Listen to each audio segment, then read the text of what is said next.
Hello, it is 1 p.m. on a Thursday. It means it's time for THCB Gang. I'm Matthew Holt, your host, the guy who runs the show at the Healthcare blog.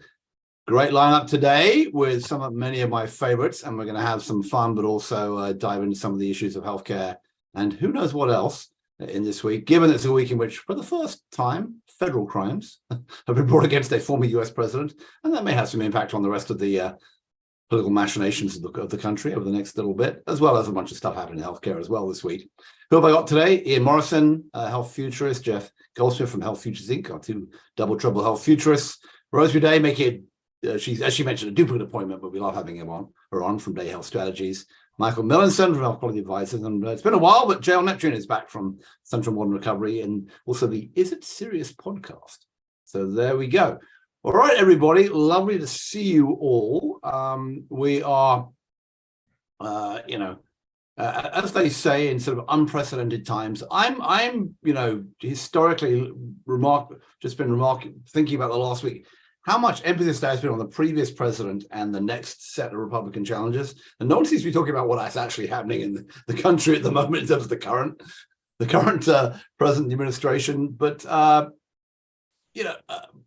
then we've had a bunch of stuff go on, including healthcare. The healthcare insurance stocks fell because some United Healthcare executive presumably was short Humana and started to make some remarks about medical loss ratios. And there was an article today in the New York Times about how doctors are feeling crushed by corporate medicine. So quite a bunch of stuff going on. And I know that you guys have all got stuff going on. So why don't we go around the horn, and why don't I start with you, JL, because you have some personal news this week about your company, but also what else you've been looking at? Well, I can't announce that news until the 20th. You don't have personal news. Forget you ever heard it here. Nothing happened. And if it did happen, it didn't happen. And I'm sorry, I apologize. But interesting, positive stuff that'll get announced next week. So thank you, Matt, for creating some excitement around it. I think what I thought was very interesting, and I posted on my LinkedIn, was the news around the National Eating Disorder Association's decision to replace their human beings with a chatbot, and the subsequent disaster and public relations disaster that blew up on them when the chatbot started making inappropriate recommendations to people with eating disorders who are calling in to look for help. So I think, it feels like, 6 months ago, we really weren't talking about AI. Now we talk about AI every minute of every day. I don't think we're ever going to go back, but I think that this is a cautionary tale to show us that, this technology still has a bit of ways to go, especially as it relates to the issues of empathy and being able to really connect as a human being. It'll be interesting to see, how this impacts the way we use AI going forward in healthcare. All I know is that two people who just, left. One of them left DeepMind in France, and somebody else, they raised, a company that was less than 3 weeks old raised $120 million last week, or this week, actually. So we're clearly all doing the wrong thing. But on this podcast, we should be setting up our own AI companies and raking in the cash. We are at the top of the hype cycle, and there's obviously a lot of issues there and thereabouts. Ian, what have you been up to? What are you looking at? Well, I didn't see that piece about the shorting of Humana, but I wanted to raise what I did come across in the last couple of days was a sort of review of first quarter earnings of the insurers and the juxtaposition of that. Jeff did a good piece in the blog not long ago about, the United and CVS sort of getting away with murder not being under scrutiny for consolidation. So I think we should revisit that, because having a look at their kind of numbers, I was interviewed for the Fortune magazine article. They didn't use any of my quotes, but the Fortune magazine thing on the Fortune 500 issue had a kind of love fest piece on CVS Health, saying the benefits of scale. So I'd like to have a wee conversation about, the fact that the rich seem to be getting richer on the health plan side, that United is eating everybody's lunch and taking share, that the fintech guys are going to go to zero at the other end of that spectrum. And, what I try to get the woman in the article, one of the journalists, to focus on is, if we had actually allowed the first wave of mergers, which was Anthem merging with Cigna and Aetna merging with Humana, we would at least have had 3 nationally balanced competitors. of the same size. And we didn't get that. And I think United ends up running the universe as a result. Yeah, I've been watching United stock price. It's now 4.5 times. I know it has Optum, which is a kind of tech company hiding inside an insurance company, but it's 4.5 times Elements, which is the Blues, and then nearly on the way to sort of 6 times. I can't do the math, but 6 or 7 times Humana's. And I think Humana fell like 10. It's up a little bit today, but fell like 10% yesterday. Elements is up a lot today, though. It's it's up like 5% from its fall. But what's clearly happened is that and I think this is the bigger picture, is that the United guy in a conference somewhere, presumably with permission from his company, said that the second quarter they're seeing a lot more coming in terms of claims, and that we're going to see trends starting to pick it back up. Anyway, Michael. You're talking about United. I was thinking about some of the scandals that have hit them, and about the some of the denial of claims and the way that they always finish pretty low in physician esteem. And I couldn't help but think, definitely unfairly, of the comparison to the Catholic Church with the priest scandals, that it really doesn't matter when you reach a certain point what people think of you. You're just gonna keep on keeping on. And I think that's where our friends at United have looked at. I've been spending a lot of time, like everyone, on AI.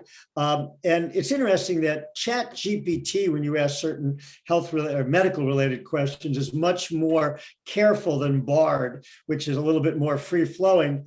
But, what I've been exploring is that every article I've seen by doctors on AI, without question, whether from the New England Journal or in the popular press, is how can I look at this and it can make me a better doctor, or help me in some way, or in some way help my patients or not mislead them. Whereas the question I've been asking is, how can I use this to find the best care, even if it's not with my current doctor or hospital?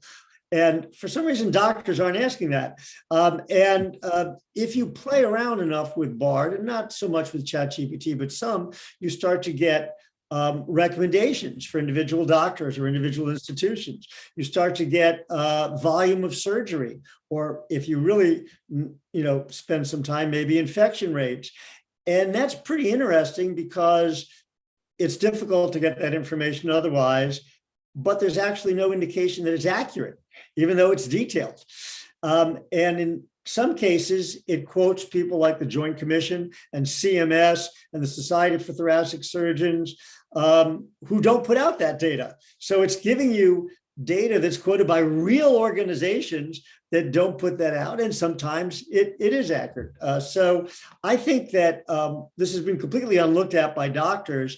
I think this starts to upset the transparency cart. Now, there was something, I think it might have been yesterday, the AMA is going to come in and work to develop guidelines so generative AI does not give inaccurate information. And I believe once they finish that, they're going to develop guidelines so actual doctors don't give inaccurate information. I think that's the second step, but harsh and unfair. I am, however, all well-earned cynicism aside, I think it's really good that the AMA is getting involved. I think it's really important that the organizations that represent doctors and hospitals and others start to look at AI seriously, not necessarily to hijack it, but to take a look at, how do we really deal with this, as opposed to kind of running around like Chicken Little. So I think it's actually a positive development, depending, of course, on what they do with it. By the way, the AMA also had its first openly gay president, an anesthesiologist from Wisconsin, who even more shockingly for the AMA, went to Haverford College, Penn, and then Harvard for his MPH. So the next thing you know, gay liberal people being president of the AMA. What will we have next? I mean, he's not that liberal. He was in the Navy. The thing I didn't understand is he was in the Navy and yet in a hospital in Afghanistan. I said, how do you be in a hospital in Afghanistan if in the Navy when there's no sea? But anyway, he didn't understand. Anyway, but interesting. Jesse Ehrenfeld, I think his name is. Interesting guy. Rosemarie. All right, well, I'm not going to talk about AI, although indirectly there's some themes that come from the what I'm going to talk about, which is this week I attended Massachusetts' first ever Health Equity Trends Summit, and they claim it's the first in the nation to have this kind of public convening. It was cross-sector, but it is something that is mirroring something we've had for probably 10 years at least, which is our Cost Trends Summit that's held annually to really try and create transparency and accountability with the health systems and interested parties on keeping our costs down. Well, that's had some, I wouldn't say like grand success, but there's a precedent for hauling people in and setting standards and, again, creating public accountability. So this is what we're now embarking on with our health equity data. And it was an incredible convening by a group called the Health Equity Compact, which is all Black, Latinx, and Asian American leaders who have come together. They're at very high levels of our health systems and government and business leaders, and basically, holding the Commonwealth's feet to the fire on how we're going to reduce the disparities, because a lot of folks came together during COVID in the crisis, and then there was the murder of George Floyd. So a lot of attention came, and then leaders were saying, okay, how do we sustain this and actually make systemic change and not just say this was a moment? So it was more than rhetoric. It was really opening our eyes to data that exists, data that's lacking. There was actually some themes around AI and the kind of implicit bias that's built into a lot of AI. And affects even how we look at our data. But in any case, amazing convenings, over 700 people were there, and it's going to be an annual occurrence. So I came out of there feeling rather encouraged, not discouraged, about at least one corner of the country making serious intentional efforts to address systemic racism. Yeah, that's great to hear, and we should probably dive into that a bit, as well as the issues around health plans and elsewhere. Yeah, they also at the same time issued a report about the economic cost of health inequities, and they penned it at $6 billion a year in Massachusetts. And that's a combination of premature deaths, lost productivity, and avoidable healthcare spending. So they were trying to get beyond the moral imperative to the economic imperative. So anyway, more to come. We'll dive back into that. And there was there we go. Jeff. Yeah, it's interesting. While Rosemarie and her colleagues in Massachusetts are moving down a front towards trying to reduce systemic inequities, in the state of Arkansas, the governor is pursuing the most aggressive pruning of the Medicaid rolls of any state in the union. Was caught in a press conference saying that she was, quote, liberating people from dependency. So you've got Massachusetts on one end of the spectrum, and you've got Arkansas on the other. It's Jeff, aren't women CEOs supposed to be kinder and gentler? That can't be true that the woman governor of Arkansas did that. She's not a CEO, she's a governor. There's a big difference. Women politicians are much nicer than male politicians. I mean, yeah, Lauren Boebert, Indira Gandhi from Georgia. Yeah, good luck with that. I've continued brooding about my friends at Geisinger and the crash / bailout of Geisinger by Kaiser, and Ian saw a draft of it. I put together a piece on vertical integration reconsidered, basically saying, let's look at 50 years worth of evidence. You've got one large, successful, vertically integrated enterprise in Kaiser, and a whole bunch of evidence that in most other places in the country, it just doesn't work. It doesn't create value.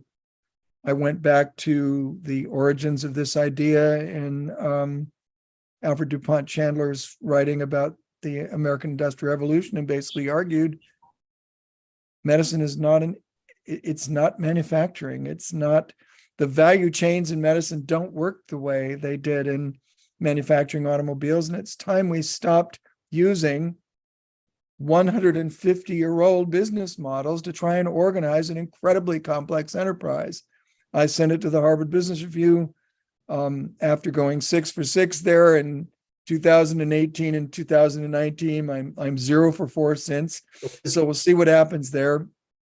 But it's a Harvard idea, and my writing in the Harvard Business Review kind of launched this whole, let's vertically integrate thing in healthcare. So I'm kind of feeling like it's time to, reevaluate and move on and create organizational frameworks that actually do create value for clinicians and patients. Yeah, I think the first time I met you, Jeff, was 1995, and you had a speech in was it UMGA about virtual Kaisers? I remember that one. Well, right. I mean, we're blaming you. For what it's worth, United Health Group, somebody mentioned earlier, I looked in detail at Optum's numbers for this most recent finished fiscal year. 41% of the revenues for Optum Health come from outside United Health Group. They have become less vertical in the last 5 years as they picked up Atrius and Reliant, and they don't have much going on in Massachusetts, do they, Rosemarie? as a health plan. Health plan, no, right? But not as a health plan, but Atrius. Atrius and Reliant, the two largest at-risk groups in the state, but whose largest customer is Blue Cross of Massachusetts, a competitor of United. So I think this idea that these entities like CVS and United and Humana and elephants, as I call them, are pursuing a strategy of vertical integration is just rubbish. It's conglomerate style diversification. They're trying to grab lives any way they can do it. And I think it's time to, begin sobering up a little bit. okay. Jim, I got a question. I'd love to hear but you're putting Kaiser kind of in a class by itself then still? Like what makes Kaiser has not replicated itself successfully. Nowhere. Metro DC, they were able to get a multiple choice fixed contribution model put in place for the Federal Employees Health Plan, and that enabled them to build a franchise in greater DC. They're doing okay in Denver. They're not knocking their socks off, but it's 2% of the population are Kaiser subscribers. After more than 80 years and more than 50 years of federal policy dedicated to trying to grow Kaiser, they're to 2% of the population.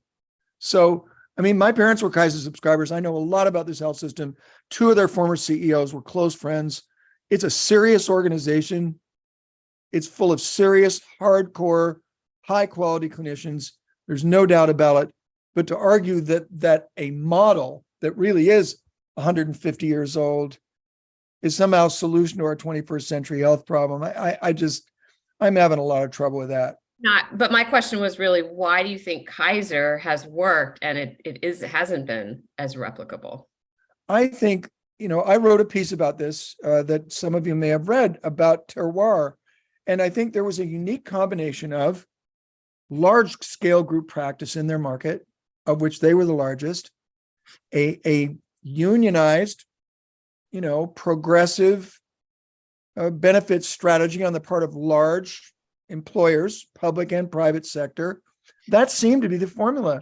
But even there, it didn't work. It didn't work in Cleveland, which had, very much the same kind of culture. It didn't work in the South. It didn't work in Texas. It just hasn't scaled to being a national enterprise.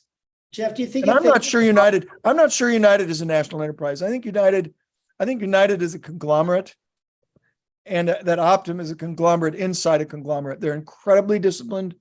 They don't do deals that aren't accretive. They've got a pretty high bar for what they buy. But to call them an integrated enterprise, I think would be really gilding the lily. Jeff, and they lost $35 billion of market cap yesterday. Do you think $35 billion went away? Do you think they'll ever be integrated? It'll come back. Of United is they keep on promising to be integrated, and I agree with you completely. They're a conglomerate.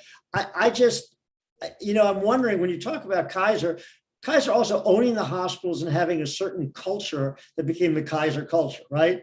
And United, when you pick up pieces and everything, you're a conglomerate. It's not the same thing as a common culture. Do you think they'll ever be integrated? I'm not sure what integration gives you.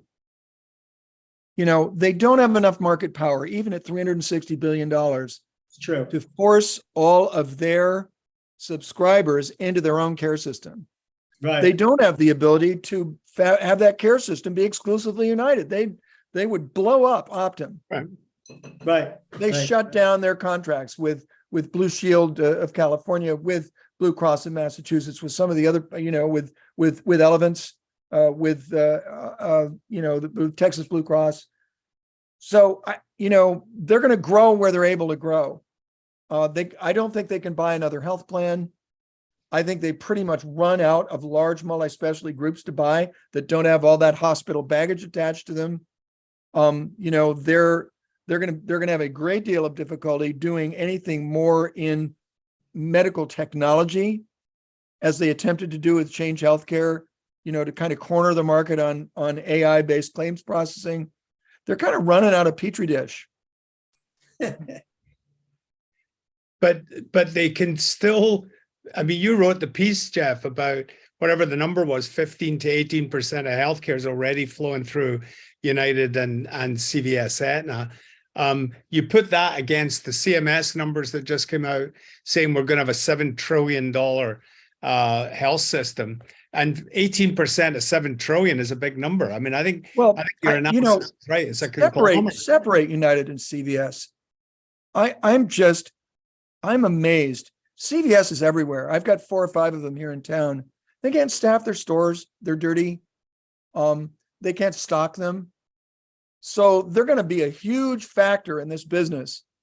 Their health plan asset lost $1 billion because CMS's star ratings downgraded them. Right. So they didn't do all that good a job of running their biggest healthcare business other than drugstores. So I'm not dazzled by this company. I think that they are in deep trouble. They're shutting down 900 of their stores. I don't know if you knew that, but 900 stores are going away over 3 years. They've been in the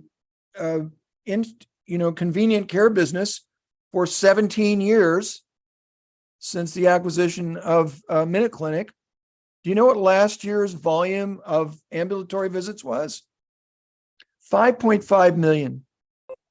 That's it, after 17 years in this business. So I think United and CVS belong in completely different conversations. I don't disagree with that. No, and that's what I was trying to say about the Fortune article, because the essence of the Fortune article is these are the top 2 competitors.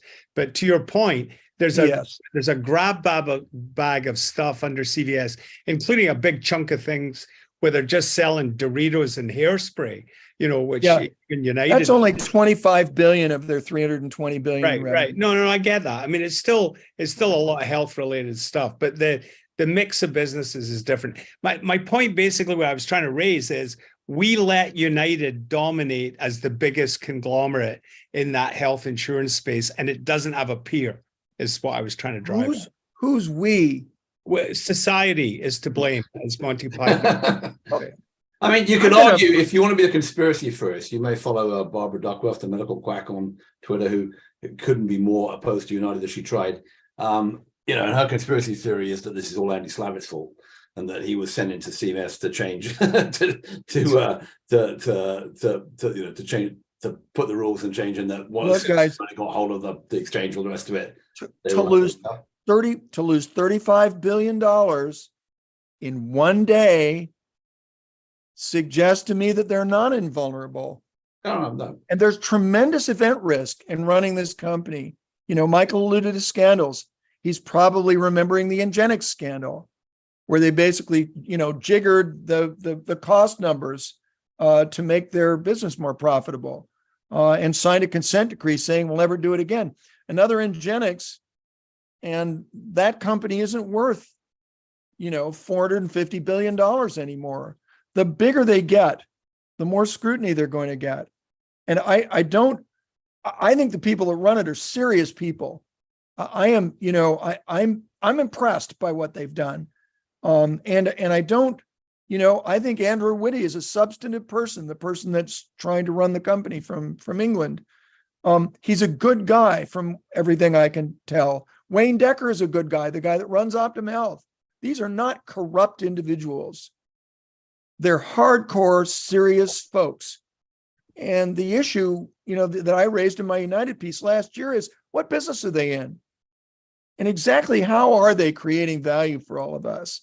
That's the question they need to answer. And if they don't have a good answer for it, this little $35 billion thing is a rehearsal for something that's going to happen with a lot bigger impact later on. So I guess the question then I raise to the group is, what is the things? If the 35 billion was caused because they can't control the costs on the health plan side, but they're also sufficiently diversified, because they have now provider groups and they have well-established accretive profitable provider groups, and they have the technology side under Optum and the health plan services side under Optum, which has been pretty profitable so far and has been, moved in quite an interesting way. What could blow them up? I think I know what could blow up CVS, right? CVS is CVS has spent a lot of money. They bought Signify, they bought Oak Street. They spent a lot of money on that stuff. They may not have enough, they may have overexpanded. And those companies that they bought are still expanding. And they actually said they don't want to buy any more because of that. And I can see that, between a combination of getting it wrong on Medicare Advantage or getting it wrong somewhere else, you could see where they could trip up. And yes, retail is not a great long-term business to be in. I agree with you, Jeff, eventually. It's less clear to me what blows up United. So I don't have to. Well, I can tell you their two biggest vulnerabilities, and my spies tell me 40 to 45% of their revenues, the profits, cash flow, from Medicare Advantage and from their PBM. The PBM, as far as I'm concerned, politically is a bankrupt model. It's not clear that it's creating value for society. If there's adverse congressional action to rein in the PBMs, it really hurts United and CVS both. CVS has the largest PBM, but any steps taken to dramatically reduce the profitability of MA is a blow to the head for this company. So I think there is vulnerability in both places.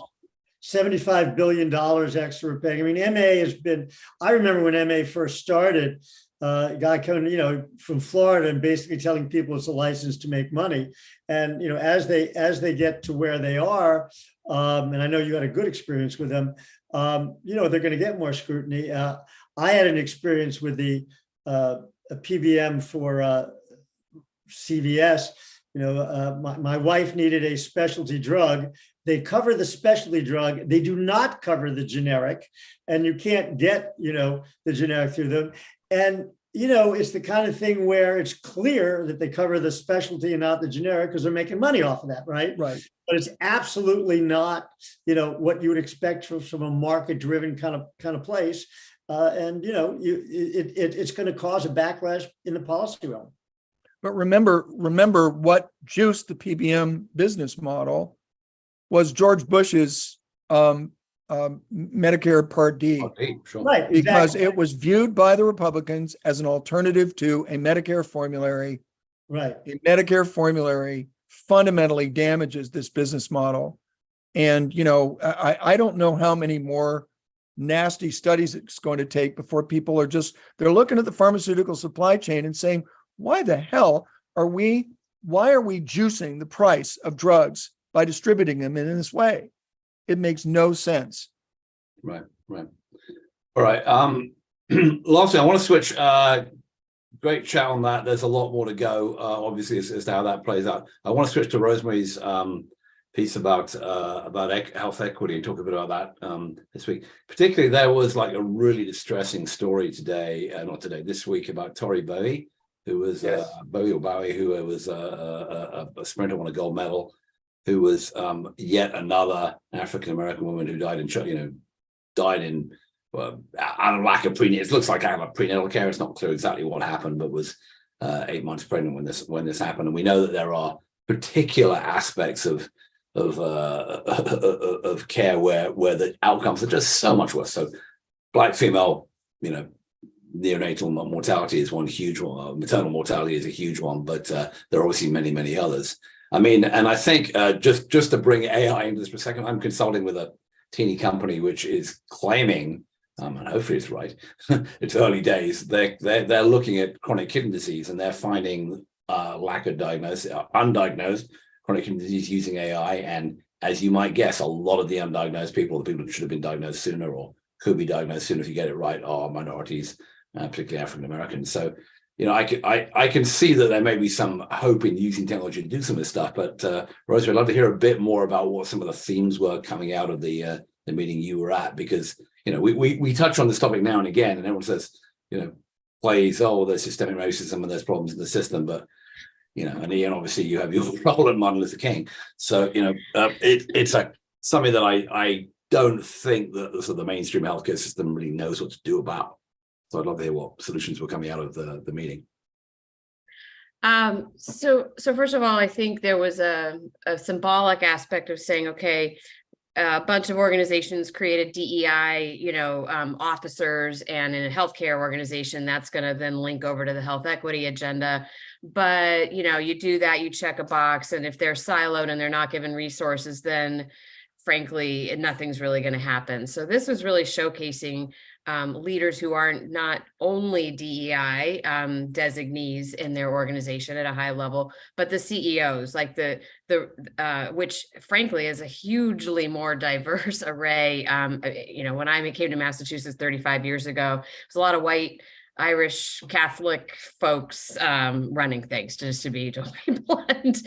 And that demographic has really shifted at the senior leadership level. So to really symbolically say this is true, that leadership across the board has to take a health equity lens across all of the metrics. And so talking about at that leadership governance level, what do you do at the board? Do you have a declaration of, either call it anti-racism or putting health equity first, so that it doesn't get subsumed at the last 5 minutes of the board meeting? But no, we are leading with this. And when we look at any dashboard, we now have a health equity lens. So we now have to tell all of our medical records companies that data has got to be, put into the reports this way, which has been newsflash to some of them.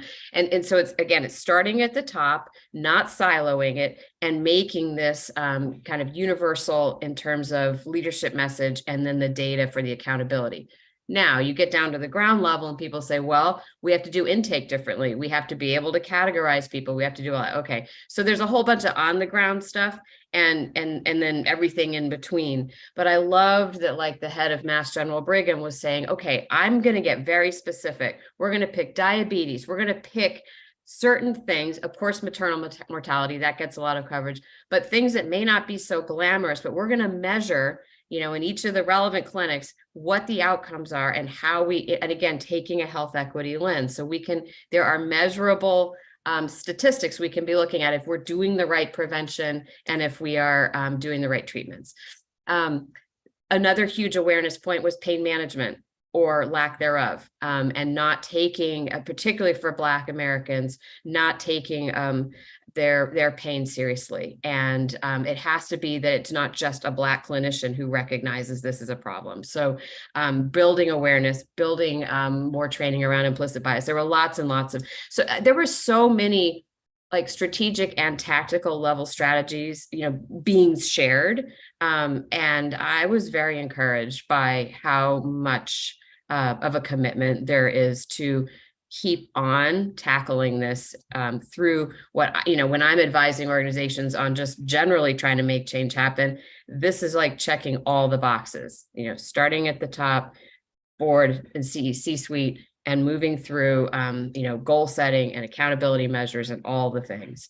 But this was in a big, like I said, 700 people attending, major public convening, the highest levels. So, I know I tend to be more of a cup half full person amongst this crowd, But I do get very discouraged about all the issues around systemic racism, and it breaks my heart when I think about, I don't know, book bans, all the things we could go on about. I just was so happy to see that at least in this corner of the country, there was much more of a commitment than I've ever seen. Well, Like as Jeff said, it's not happening in Florida probably this week. Oh, no. Hey, But and Matthew, I do know, and we pride ourselves in Massachusetts to be like, they were citing what were all the first. We had, I guess, the first public school, the first public park, this notion of being a commonwealth, we're called the Commonwealth of Massachusetts, has kind of permeated through time, that there's some sense of the common good and trying to do things. And so I guess we like to see ourselves as first. And the point was, well, we're really not doing so well in these set of measures. So, but we like to be top of the class. So, okay, given this awareness, how do we raise our grade?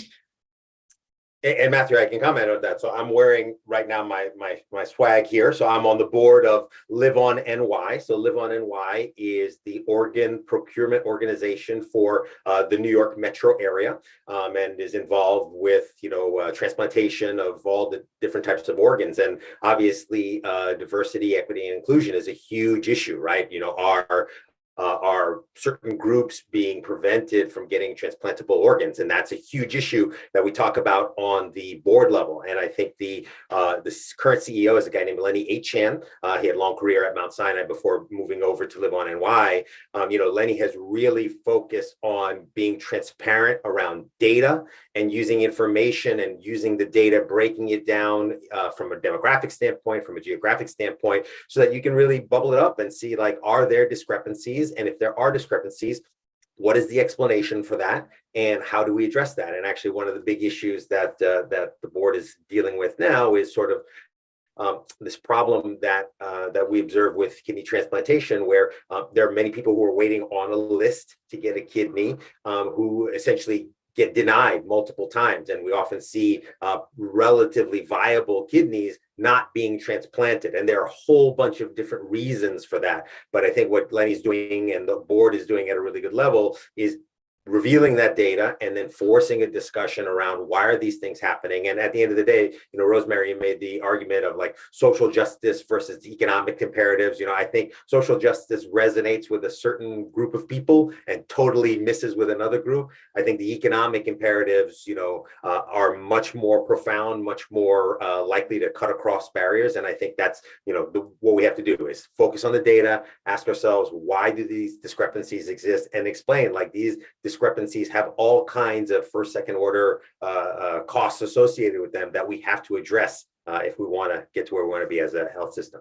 So I raised one question for the group, and I'd like you all to chime in. So we've got more focus, and as we've been there, from providers to healthcare systems saying, what can we do about this? We have these terrible numbers, we have these terrible outliers. Serena Williams nearly died in childbirth. Right. You couldn't get a richer, more privileged person than that, you'd think, right, et cetera, et cetera.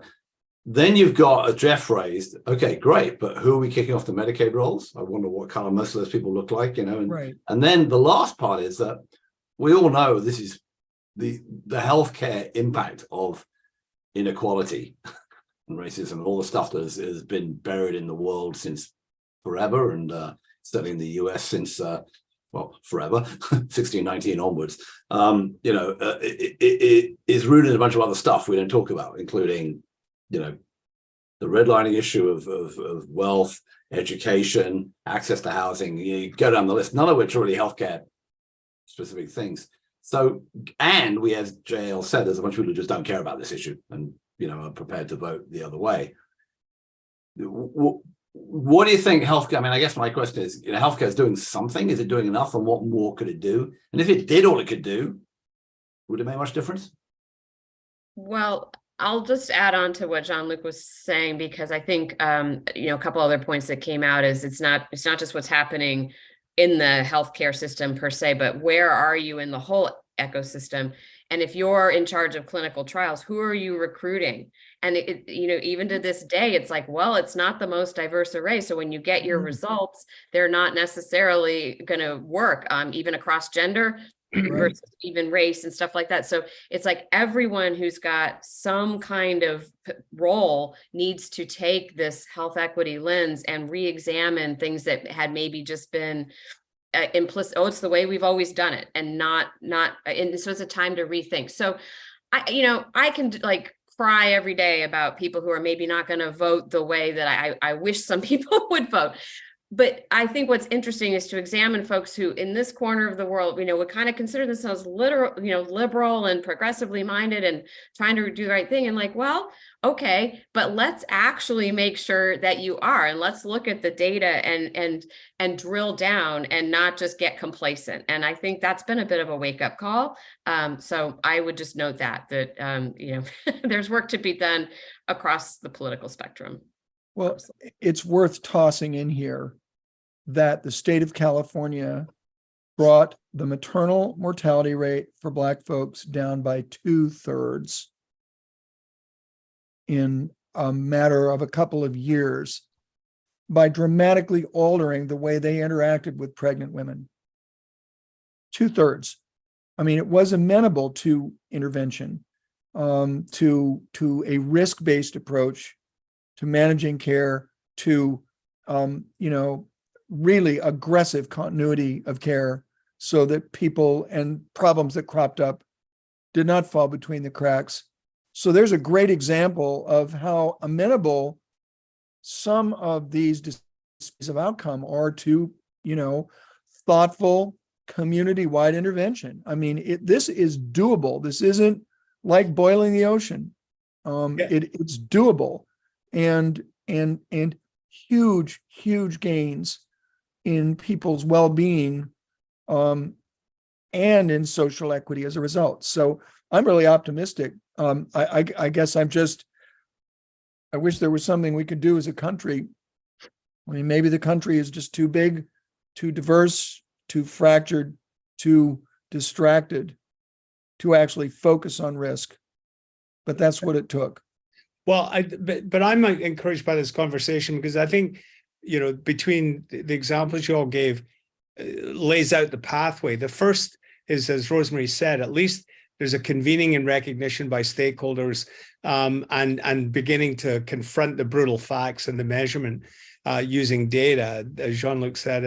And that, my experience working with boards is certainly we're transitioning from giving this lip service to asking the question, what do we actually do about it? Well, rather than just nod at the problem. And Jeff's giving a concrete example of you can take action and make a material difference if you go back to root causes. So I think we should be encouraged. We should also, and it goes back to what you said earlier, Matthew, about we're forgetting about the Biden administration. I mean, they've made health equity in all policy a key cornerstone of what they do. And it may not be overt in the public discourse, but certainly, if you talk to people inside the Beltway, I'm not close to all of that, but that's their marching order inside the Biden administration.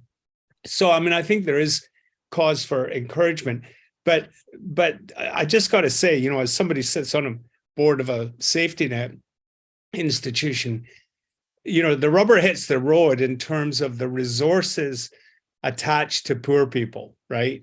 And that really, and you alluded to it, Matthew, one of the key examples of structural racism in this country is Medicaid expansion. Well, it's no accident that the states in the South, the Medicaid expansion is not popular in the Confederacy for a reason, and it's appalling. And the same even in a progressive state like California, the amount of reimbursement attached to a Medicaid recipient relative to one in Massachusetts is minuscule. And that, we run into this MLK all the time. There's just not enough money attached. Why did City Block go to, the cities they went to and didn't come to LA? Because there's not enough money in that ecosystem to sustain kind of some of the innovation. But anyway, so I think we've got to ask the big questions too of, the money following the patient. And if the money is inadequate, then, you're going to get outcome. I mean, I remember being on an advisory committee for David Blumenthal in Massachusetts, Harvard, years ago, and we were talking about this issue then. This is like 2002. And I said, well, why don't we have an affirmative action program in health where we double the amount of money attached to African Americans, right? And somebody said, well, you can't do that. It's discriminatory. I said, no, discrimination is when you're on the wrong end of it. If you were, right. People call it privilege, that we're getting twice as much money. And it was a thought experiment, obviously, but we've got to examine the inequality of the resources. Thank you. I mean, I've been starting to say there's no health equity without rate equity, honestly. And we can put that also, because I'm on the board of a safety net hospital, and we're looking at the commercial payer rates for the share of the population that is coming in with commercial insurance, of which, there's a decent chunk. And the commercial rates that this hospital is able to get are way lower than, the ones in downtown Boston. Now you could say it's not an academic medical center, whatever, blah, blah, blah, but still there's a lot. So we go back to the Optum/Uniteds of the world. This is a place you could shine a light. How come you're paying so differently hospital by hospital? Is there a legitimate reason? So Ian, I think the original sin here is the fact that Medicare are beneficiaries and Medicaid is recipients. Right. And they did that on purpose. So it's easy to get rid of those welfare recipients because I paid into Medicare, and let's leave aside the fact that you did not pay enough for your medical care and you did not pay enough for your Social Security. But you think you did, and therefore the Medicare beneficiaries and the Medicaid are recipients, and that kind of thing. Just like, by the way, the Republicans, first they called it Medicare Plus, then they called it Medicare Advantage, right? Whereas the Democrats have incredibly attractive names like Accountable Care Organization, get your care from a CPA, or medical home. Good, we're going to institutionalize you, right? So it's what do you call it, and so that's really important in terms of how it shapes thinking. I was went on the and Rosemarie, you probably saw this movie at your group. There's a terrific documentary. They got a lot of awards called Aftershock, about the Black maternal crisis. It's a wonderful movie set in New York. I was at a journalism, the National Institute of Healthcare Management gives journalism awards. It got one for television. It's gotten a bunch of other Peabody. And I met the people who did the documentary, two women who were just wonderful. And then afterwards, I learned that one of the women is the wife of Spike Lee. It's a great documentary. I'd highly recommend it. And what I said to them, and what's really interesting, which goes against the stereotypes, right? They made sure the families they pick are not some rural South. They're in New York City, they're in Brooklyn. They're not welfare recipients. And what do you expect from these people? They're articulate Black families. One of the women involved, mother, one of the women who died, worked for a healthcare system. They're exactly people you would expect to be connected in and this not to happen to. And yet it did, and it really focuses brilliantly. Aftershock. The other things, speaking of New York, is there was a study done by a Black female oncologist who's a researcher, terrific person now in charge of cancer for Mount Sinai, and she was looking at patient-doctor visits, and she recorded it, right? And she found out that even at Mount Sinai in the city and the suburbs, people who committed, that Black and Hispanic patients were getting less time with the doctor. Really interesting. And so you're talking about either unconscious bias or simply the fact that these individuals aren't given the opportunity to communicate because they don't know how to do it. So maybe you need to give them. But she was very surprised by this finding. But it's that kind of thing which is. And then that ties into then AI, like the algorithms that get built. And this was another thing that's spoken about at the summit. If you sort of take the world as it is and say, well, who's accessing the doctors more? And we'll build that into the model. Well, it turns out a bunch of people accessing it were, middle class and upper, richer white people who kind of didn't actually need to go to the doctor as much. Right. And the folks who needed to were not going. And so the algorithm was all wrong because nobody really questioned that underlying assumption. So anyway, that was a flag. I'll throw in, thank you for that advice on documentary. The one that we've been watching goes back more in time, called Power to Heal. And it really traces, I highly recommend it. It was a huge aha for the board I'm on.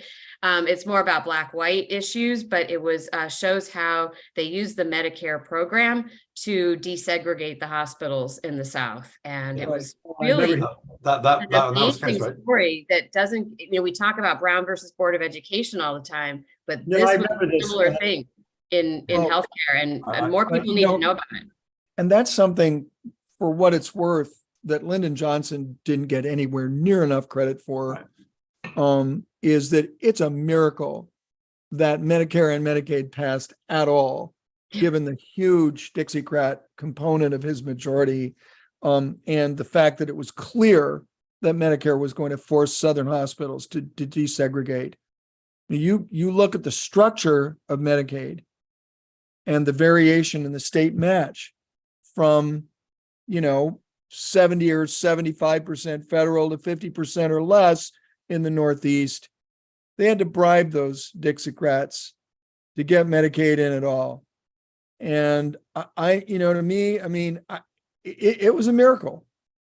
Even with a 301 person or 315 person majority in the House, it's a miracle that Medicare and Medicaid passed at all. Yeah, and that it passed, and then this was a fascinating tale of like the executive branch kind of being empowered to go in and basically do these audits, and then the fakery that was going on, like, oh yes, we have an integrated bed system, and then that wasn't even what was happening. It was fascinating. Yep. Well, one thing I'm going to try to unite before we end, try to unite two things. So one thing, if George Halverson were here, and we've talked a lot about Medicare Advantage over the course of this show and many others, he would say the big thing that everyone's missing on this, and it's particularly relevant for care of minority seniors, is the number of African American and Hispanics who are in Medicare Advantage plans and the number who are in special need plans. And he will continue. This keeps going to have another piece coming out on the healthcare blog later this week after I get through his 17 editors, because he needs them. I love George to death, but it's George is a former journalist, and he still needs editing. He may have forgotten that journalism treatment. He certainly wasn't. When he was told to write 500 words and it came out at 25,000. But anyway, but what he would say is that things like foot ulcers and other issues, which are routine chronic care issues that should be taken care of, are done much better in these special needs plans, and that the care delivered to poorer minority seniors is much better. And if you listen to the rhetoric from the folks at Oak Street, they're saying the same thing. They're saying we're going to working class parts of I don't know. Again, there's all we don't have time to debate how the data really is and the costs really are and the quality really is in Medicare Advantage versus fee-for-service Medicare, which ain't great either. But I think that there is something to be said for using a national plan like that to try to get better, to try to improve standards and do better across the board. And on that note, many of our friends, CC Connolly, who's now running the Community Association of Health Plans, which is all the small little Medicare Advantage plans, who are complaining about Association of Community Health Plans. Yeah, eating their lunch. She wrote they came out with a sort of five series plan on how to fix Medicare Advantage. I'll tell you they want to stop. Their 5 things are raising the bar on quality, getting out of the process measures and getting into outcomes. Looking at individual measures of risk adjustment, and making them getting closer to care, improving consumer navigations, mostly around some of the corrupt marketing practices that have been going on. There's a lot of scandal still in that world, but also around navigation for patients, fixing the networks because they're still a bit messy and they don't have connections with virtual care. And then eventually changing the benchmarks away from comparing the fee-for-service and putting Medicare Advantage kind of on its own and saying we're not just going to compare you cost-wise to fee-for-service, but actually changing it. I mean, it seems to me that okay, this is a trade organization putting out what it thinks and what it thinks its members do well, but that kind of thing and putting if they could include And if when it gets through to the next round of legislation, we stop arguing about risk adjustment, all this sort of stuff, and actually figure out what we're going to do. Now it's here, and now it's 50% plus of the market. It seems to me that adding some of this, stuff that you've been mentioning, Rosemarie, around sort of equality and health equity in there is a big part as well. So I hope that that's one area this might come from, because I mean, I don't know. I look at America and figuring out if we can fix Medicaid state by state in the South is like. Well, North Carolina passed Medicaid expansion. We'll see if it can get implemented, but And Virginia, one. Yeah, Virginia, And- But guys, I mean, Halverson has a point. The risk and the real cost leverage is in the dual eligible population, which is the core of the SNPs. Yeah. So, I mean, Medicare Advantage for somebody like me, no offense, it's a big whoop. It's mostly dealing with robocalls. For a special needs population, for the dual eligibles, you've got to be in their grill. You've got to be in their house. You've got to be in the neighborhood. You've got to have a neighborhood presence. You've got to be tracking the risks hourly, daily. It's a completely different business for me than for a lot of those dual eligible folks. And, we're really a huge amount of the equity problems that Rosemarie's talking about is in the fact that there's a whole bunch of folks on Medicare that are too poor to pay their premiums. They're too sick to take care of themselves. Their private caregiver situation, thank you, Alexandra, is abysmal. There's huge gaps in their nutrition and in their ability to, manage a medication protocol. I mean, it's really obvious what we need to do, isn't it? So a lot of the stuff that George is talking about averages those good things across the entire Medicare Advantage population and draws conclusions that, frankly, for a generic Humana or a generic Centene or a generic, Elevance Medicare Advantage subscriber make no sense. It's an incredibly diverse population with an incredibly lumpy constellation of risk. And generalizing across the entire program is bloody meaningless. Can I ask you a question about that, Jeff, real quickly? Now being on Medicare and starting to look at the data that's available to me, it's a little eye-raising. The ACO quality measures I look at are irrelevant for a bunch of reasons. They don't really work. For health plans, do they break down MA by state or in a locality? I mean, what does it do me to look at, United Health star rating nationally, as opposed to for Illinois or anything else? Do they actually break it down by state or not? I'm not an expert on these numbers, but my sense is that there is state level data. And that, the plans, Kaiser has a bunch of different regions and each region has its own star rating. Right. So I don't know how it's carved up, but there's not one star rating for Kaiser. There's 13. The ratings in general, I mean, I know in Illinois, a Blue Cross plan didn't offer MA for my county because they didn't want to do the whole county, right? I mean, the whole thing is of trying to, discern any sort of quality measures as a consumer is just a losing proposition throughout the healthcare system. Well, and when I got sick, I mean, I know where to look. I couldn't find the information I needed to make an intelligent choice about where to go for my cancer, for my hips, for my, cervical spine fusion. I couldn't find it. There's nothing. And I know where to look, and it wasn't there. So maybe Chat GPT is going to go out there and make a bunch of it up. Well, I knew we'd get back to AI. All right. Okay. All right. Real quick comment from Michael, then we're going to wrap because we're at time. But Michael, quick. No, Michael. All right. Okay. Well, in that case, let's go around the horn and see what are we looking at next. What are you thinking about? What's the next? Where's the future going to be? I'll start with you, Ian. Well, I mean, it's my big question for my own health is I'm going on the golf course for the first time on Sunday, so I'll let you know how my newly formed body works and under duress. But the good is you live in a state where medical marijuana and legal marijuana are all fine. Yeah, there you go. Like a lot of that. Yeah, no, I mean on the healthcare. Sorry, you have more to say. Go on.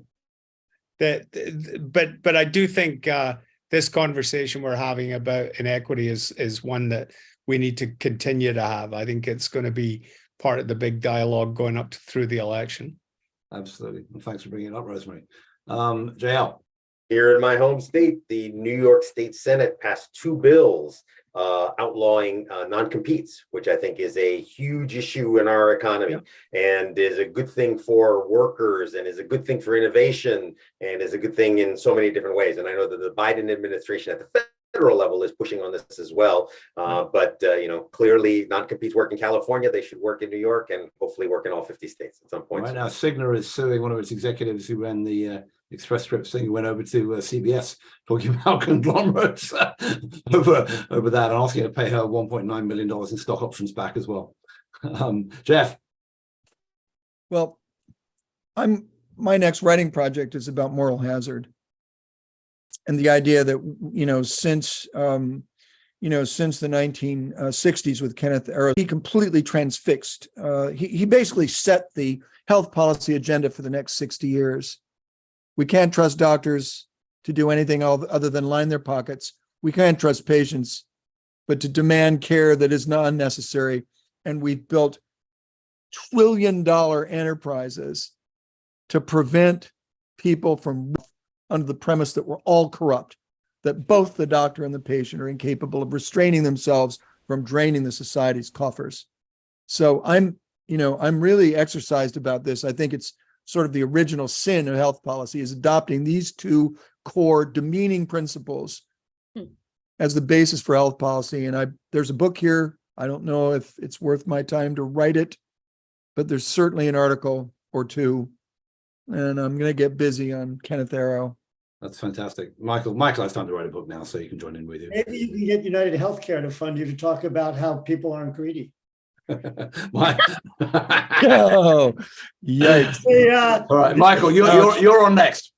First of all, it's very intimidating when you ask what's the future going to hold, to go after Jeff and Ian. I think that's kind of it. But I'm going to still continue to focus on patient empowerment and patient opportunities through AI. And I think what Jeff said about not being able to find information is absolutely true, even for all of us. And it's a longer conversation. I hope that some of us can use not just the generative AI, which has a lot of problems with hallucination, but some of the data mining of EHRs and all the rest of that, which is going on under publicized, to sort of get the kind of information that Jeff is talking about. So I'm hopeful that the AI revolution will provide some of the disruption all of us here have been talking about for many years. Rosemarie, you get the last word. I think we have Jean-Luc, right? I went already. Thank you. He already went. You missed it. Oh, God. Okay. You Sorry. weren't paying attention.